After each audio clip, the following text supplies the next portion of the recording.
Maître vulgarisateur, il explique et communique l'inexplicable. Mario Dumont. De la musique aux oreilles. Cette commission parlementaire, commission spéciale sur les impacts des écrans et des réseaux sociaux sur le développement des jeunes.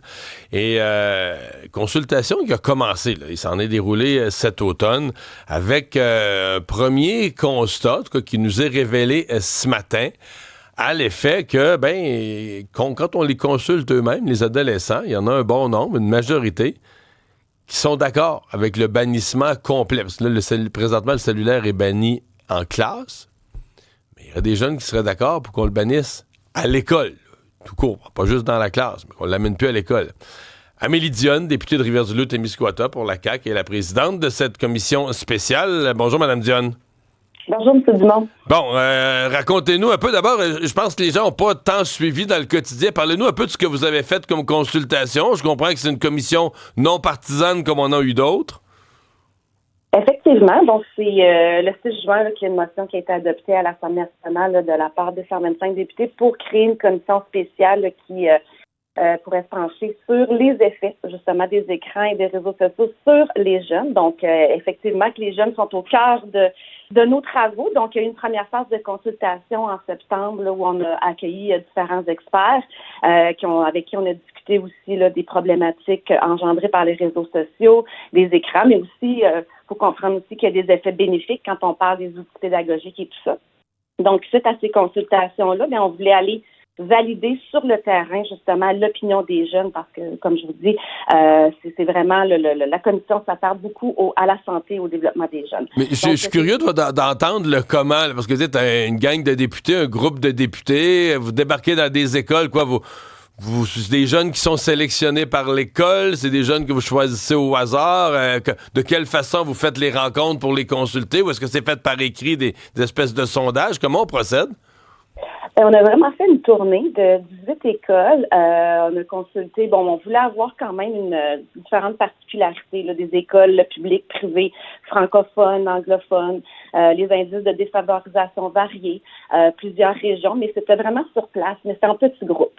Nous, ce qu'on souhaitait d'abord et avant tout, c'était d'avoir une discussion ouverte, franche avec les jeunes. Donc, c'était vraiment là.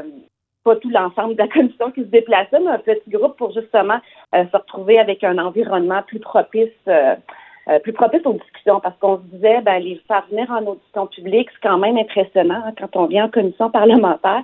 Donc, on a décidé de se déplacer et d'aller à leur rencontre avec... dans le fond, ils étaient préparés par les enseignants au départ. On envoyait un cahier avec certains questionnements dont on aimerait... sur lequel on voulait se pencher. Donc, on a eu vraiment une bonne collaboration des enseignants des différentes écoles.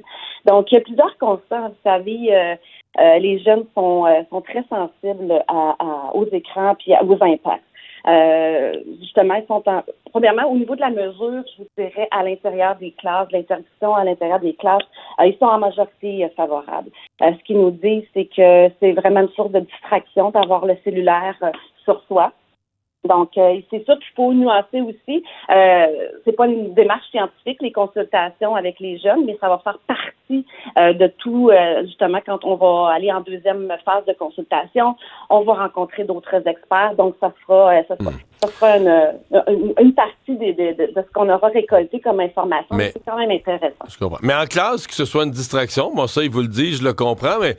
J'aurais eu l'impression que les jeunes, par exemple, en dehors de la classe, je sais pas moi, le midi ou même dans les récréations, les pauses, que ce soit pour communiquer avec des gens, que ce soit pour texter ses parents, viens me chercher, viens pas me chercher, j'ai du basketball après l'école, que ce soit pour aller sur leurs réseaux sociaux, j'aurais eu l'impression que les jeunes tenaient là, à leur téléphone, à leur appareil en dehors des cours. C'est justement quand on questionnait un peu plus puis qu'on discutait avec eux, on s'apercevait, oui, effectivement, que certains ne voient pas ça d'un bon œil parce qu'ils disaient, justement, si on a besoin de rejoindre nos amis à l'école, tout ça. Mais je vous dirais, on a rencontré 3 écoles où le cellulaire est déjà interdit sur l'ensemble du territoire. Et je vous dirais qu'après discussion avec ces jeunes-là, ils ne reviendraient pas en arrière. Ils s'aperçoivent. Donc, ceux qui l'ont fait sont contents de ça? Ceux qui l'ont fait sont contents de ça. J'ai juste un bel exemple de jeunes filles qui disaient que cette année, leur bal serait différent parce que sur leur dîner, elles se rencontrent pour organiser le bal. On voit qu'elles socialisent plus. Ouais. Et, c'est sûr, quand chacun a le nez dans son sel, on se parle plus, on fait plus de projet, on pense plus à rien, on est chacun dans notre patente. Effectivement. Puis, si je prends l'exemple aussi du collège de Rivière-du-Loup, il y a beaucoup d'activités parascolaires. Donc, ça incite vraiment plus les jeunes aussi à participer aux différentes activités parascolaires. Donc, c'est intéressant de voir aussi que les jeunes secondaires, ceux pour qui c'est pas interdit dans le fond sur l'ensemble du territoire, c'est quand même ironique là parce qu'ils disent on est en faveur, mais pour la prochaine cohorte ou pour nos petits frères ou nos petites sœurs. Ils s'en font beaucoup pour pas pour moi, mais pour les autres après, je comprends. La question spécifique, là, on parle de l'appareil. La question spécifique des réseaux sociaux, parce que ça aussi, ça s'est posé comme question. Est-ce qu'il devrait y avoir un âge, une limite, des restrictions aux réseaux sociaux? L'Australie le fait. Ils ont mis un âge minimal. Et qu'est-ce qu'ils disent, les jeunes, quand on leur parle des réseaux sociaux? Encore là, c'est intéressant parce qu'ils nous disent en majorité que oui, on devrait retarder le fait que les jeunes, les enfants aient des cellulaires, parce qu'on parle maintenant, là, les jeunes ont des cellulaires là, entre 7 et 12 ans. Donc, les plus vieux disaient, on devrait retarder là, l'achat d'un cellulaire aux enfants. Oui, on est en faveur, justement, d'une majorité numérique. Mais quand on approfondit, surtout au niveau des jeunes du primaire, là, on s'aperçoit qu'ils contournent les règles pour pouvoir s'inscrire sur les réseaux sociaux. Mais il y a des nuances aussi avec les réseaux sociaux. On prend comme Snapchat. C'est vraiment pour eux un outil de communication. C'est un outil pour communiquer avec leurs parents, avec leurs amis. Ils se forment aussi des groupes pour les devoirs. Contrairement à TikTok, où là, ça devient un outil de divertissement. Et c'est là que... Une machine à perdre de temps. Une machine à perdre de temps. Ils appellent ça le défilement infini. Ah, OK. Alors, oui, c'est bien dit. C'est bien dit. Défilement infini, donc, qui vont, dans le fond, pour se désennuyer, ils vont aller voir les vidéos pendant une quinzaine de minutes, puis finalement, ils s'aperçoivent que ça fait 2 heures. Il y a même des enfants qui nous ont dit, j'ai manqué des activités avec ma famille parce que là, je me suis aperçu que j'ai été trop longtemps le temps avait passé. Le temps avait passé, effectivement. Donc, rappelez-nous, vous continuez ces travaux. Le but là, de cette commission spéciale sur les réseaux sociaux, les jeunes, c'est de finir quand? C'est de conclure quand?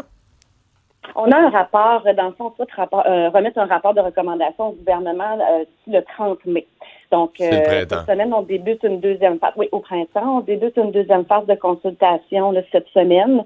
Il y a il y a des aspects qu'on veut approfondir, comme quand on parle de majorité numérique, autant que d'interdiction du cellulaire sur le territoire des écoles. Il y a toute la question de l'applicabilité. On veut approfondir aussi parce qu'il y avait quand même des nuances là, dans la première phase d'audition. Donc, suite à ça, il y aura la consultation en ligne qui se termine le 31 janvier. Il fait intéressant. 27%. On a eu vraiment une belle participation. Donc, on a plus de 600 300 répondants et 27% des répondants sont des jeunes de 14 à 17 ans.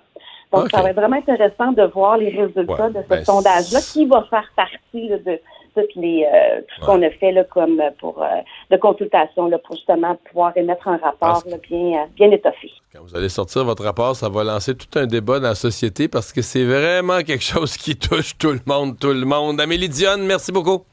Merci beaucoup, M. Dumont. Au revoir.